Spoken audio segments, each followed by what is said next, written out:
Worship Global Organization Incorporated. Congratulations sa inyo. Congratulations sa inyo lahat. Well, first of all, I would like to greet a very good friend of mine and one of the spiritual leaders of the community, not only in Barangay San Antonio, not only in the 4th State, but in the entire Parañaque, because of his leadership position in the PPCRB of Parañaque, no other than our very respected Monsignor Mel David. And I'd like to greet your President, Christy Custodio.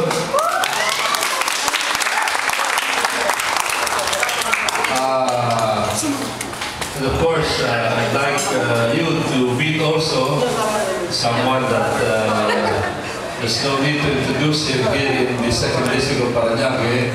He's the 2nd-termer councilor, Rico Gomez.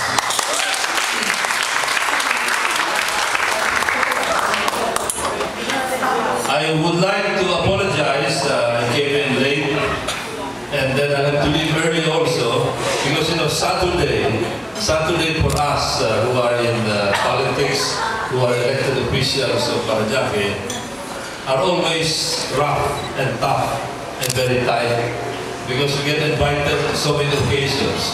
Like it's a good thing that one of the occasions is right here in Maksukat, your venue. Kasi meron kaming meeting ng mga barangay coordinators ko tungkol sa relief operation natin. Marami kasing nasa lanta ng bagyo, yung mga binaha. But thank God na hindi tayo tinamaan na katulad ng pagtama sa Cainta, San Pedro, Marikina, Pasig.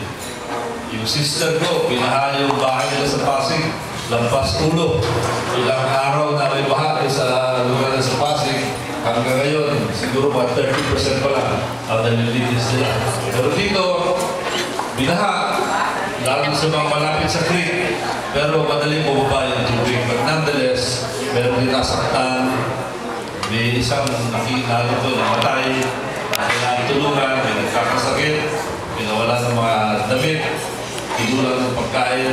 That is the reason why nag-meeting kami ng barangay coordinators para pag-usapan yung relief operation namin na halos na kompleto na. Napakarami kasi ito eh. Ngayon lamang nangyari ito sa kasaysayan ng Parañaque as far as I can remember. Doon na kasi pagbibinaha, siguro makikandaan, may nasudugan, may kandaan. Sanay kami sa kanyang klaseng relief operation. Pero ngayon, halos lahat, we are counting at least 8,000 families affected, Sir David, Christy, na dapat tulungan. Kaya nagkaroon kami ng urgent meeting. At the same time, yung mga project rin, yung Congressman Goles, pinag-usapan namin, yung mga Coliseum, pagpapagawa ng kali. Sa lugar niyo po, yung cultural lane, as I'm speaking right now, kanina lang, yung buong ng semento. Dati, pasak-pasak. Iba-iba yung kanila now is going to, after we are finished with that project, it will become one of the best-looking streets in the entire port estate and probably in the entire Parañaque. So, still hanap nagagawa, mga Coliseum na pinagagawa. At binabati ko ang inyong organisasyon. Napakaganda ng initials nyo. Wonder Widows Worldwide. WWW, parang World Wide Web. Networking din. Nagko-connect kayo kasi ang World Wide Web. WWW, nagko-connect. And that is exactly what you're planning to do. To connect with the world through love, peace, faithfulness, goodness, self-control, etc., etc. And help the widows of the world, particularly here in Parañaque. I was talking with the Monsignor kanina, the little that I know about the Bible. Sabi ko, you know, the Bible mentions very especially the widows. Kasi nga naman, pag ikaw ay maging widow, after buhay yung asawa, maganda hanap buhay ng asawa, magandang trabaho, maganda pamilya. Maganda ang buhay ng asawa. Kaya lang pag saksama ang palad, biglang nawala yung breadwinner. Yung widow na baka hindi sanay sa buhay ng mag-isa, biglang mag-iiba din ang buhay. From a life of prosperity, from a life of so many comforts that they're enjoying, biglang babagsak, and sometimes it would end up to a life of poverty.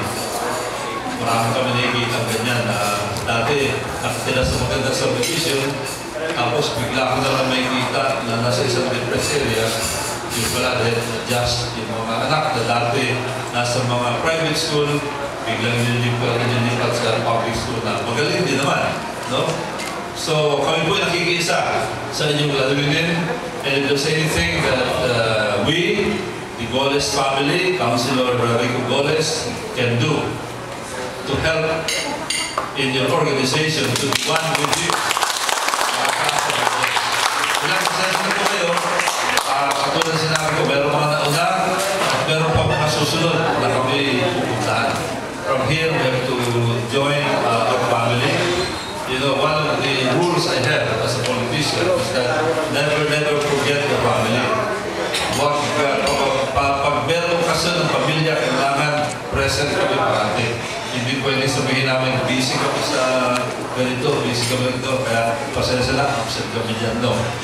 Rico knows this, that I always made it a policy that when there's a family get-together, we also give that priority. Nandito yata yung family din sa isa sa mga inyong mga layunin, women of worship. So again, maraming po salamat. Congratulations on your history.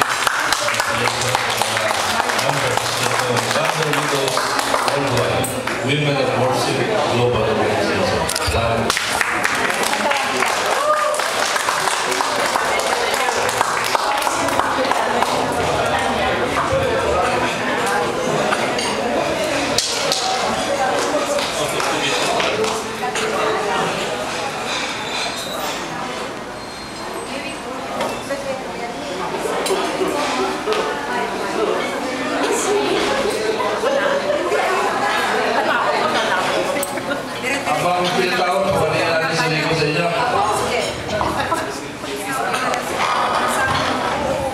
Ay, good evening. Ang ganda din po sa inyo lahat.